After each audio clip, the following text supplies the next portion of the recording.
E aí, prontos para mais uma aula da nossa disciplina de Ciências da Natureza? Pegue o caderno, livro, vejam a descrição e acompanhe todo o vídeo, fazendo as anotações, com dúvidas, curiosidades de vocês. E não deixe de assistir o vídeo até o final. Lembrando que a gente está no quarto bimestre e é essencial que vocês façam a atividade e caminhem assim que fizerem. Afinal, as atividades também pontuam para cada um de vocês. Então, vamos juntos para mais uma aula de ciências? Bom, pessoal, chegando para mais uma aula da nossa disciplina de Ciências da Natureza. Hoje a gente dá sequência a um conteúdo da eletrodinâmica. Hoje a gente vai ver a parte ligada à resistência elétrica, potência elétrica e formas que podemos evitar acidentes envolvidos aí com a eletricidade. Para início de conversa, a gente vai entender o que são resistores, que está ligado à resistência elétrica. Os resistores, gente, são componentes que eles vão resistir à passagem de corrente elétrica, limitando sua intensidade. Como vocês podem ver aí na imagem, né? A gente tem aí uma cordinha prendendo um ampere, que é a corrente elétrica. Então, ele vai estar limitando a intensidade da corrente elétrica. E, em geral, os condutores eles apresentam certa resistência à passagem de elétrons. Essa característica a gente chama de resistência elétrica, a qual varia dependendo do tipo de material de que são feitos os condutores. Por exemplo, a resistência elétrica do cobre é menor do que a resistência do carvão mineral. E outros fatores influenciam também na resistência elétrica, que é a espessura do condutor, que quanto maior for a espessura, menor será a resistência à corrente elétrica. A extensão do condutor, que quanto maior for a extensão, maior será a resistência elétrica. A temperatura do condutor. Para a maioria dos materiais, quanto maior a temperatura, maior será a resistência do condutor. A resistência elétrica do condutor ela é simbolizada pela letra R, de acordo com o Sistema Internacional de Medidas, da grandeza Ρ, que simboliza a letra grega ômega. Quando a corrente elétrica ela passa por um condutor, os elétrons eles acabam colidindo com os átomos desse condutor e com outros elétrons.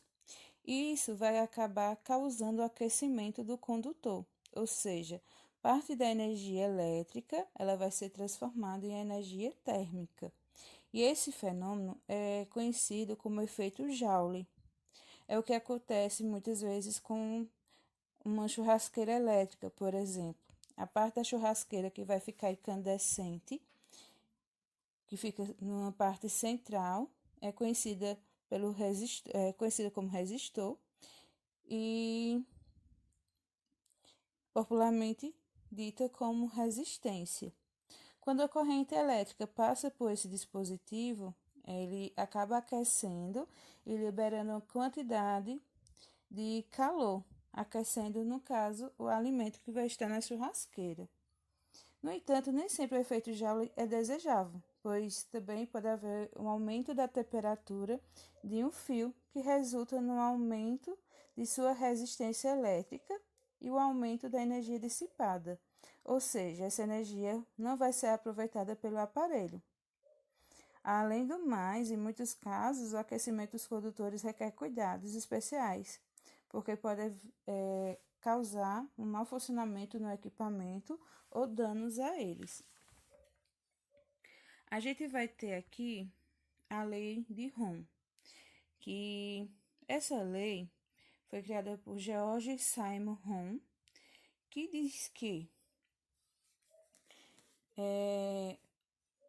em circuitos elétricos dá para vermos a diferença de potencial aplicada entre as extremidades de qualquer parte de um circuito, que é o produto da intensidade de corrente elétrica, e também da resistência elétrica daquela parte de circuito. Ou seja, U, que é a diferença do potencial, é igual à resistência elétrica vezes a intensidade da corrente elétrica. Com essa relação, podemos perceber que o coeficiente entre a diferença de potencial e a corrente elétrica em determinado trecho do condutor é igual à resistência elétrica. Neste trecho, a gente também pode calcular usando a fórmula como uma divisão, ao contrário dessa fórmula aí, que vai ser resistência igual a U sobre I. A potência elétrica, o que ela é? Potência elétrica, gente, é a medida do trabalho realizado pela corrente elétrica por uma unidade de tempo. E na unidade de medida do Sistema Internacional, potência é dada em watts. Então, por exemplo, quanto maior a potência de uma lâmpada, maior vai ser a iluminação dessa lâmpada. Quer dizer que maior vai ser o trabalho realizado por ela. Então, quanto mais potência ela tiver, mais iluminação ela vai provocar e mais trabalho vai ser realizado a partir dela para provocar a iluminação. E a fórmula para calcular a potência é dada aí pela seguinte equação. P de potência é igual à intensidade da corrente elétrica vezes U, que é a diferença do potencial. Segundo o Sistema Internacional de Medidas, a questão da potência dissipada e de corrente elétrica e da diferença de potencial, respectivamente, são o watts, ou ampere e o volt. E aqui estão alguns cuidados que a gente tem que ter com a eletricidade, né? A eletricidade ela é muito importante no nosso cotidiano, ela ajuda e facilita em diversas atividades que a gente necessita. Para vocês estarem assistindo a aula agora pelo celular, vocês precisam de energia, né, na bateria. Então, essa energia ela é fornecida a partir da eletricidade. No entanto, em algumas situações, a eletricidade ela pode gerar alguns danos, tanto a questões de materiais, como também ao nosso corpo, e isso pode ser fatal. E por isso a gente tem que ter cuidados com o uso da eletricidade para evitar alguns tipos de acidentes. Alguns deles são choques elétricos. O corpo humano ele tem a capacidade de conduzir eletricidade e dessa maneira um fio condutor ou algum outro material eletrizado em contato com ele, a corrente elétrica ela passa pelo corpo e causa um choque elétrico. Dependendo da intensidade da corrente elétrica, ela pode ainda causar queimaduras, gerar alguns problemas aos órgãos internos, e um deles pode ser o coração, um dos mais prejudicados, porque é um órgão muscular.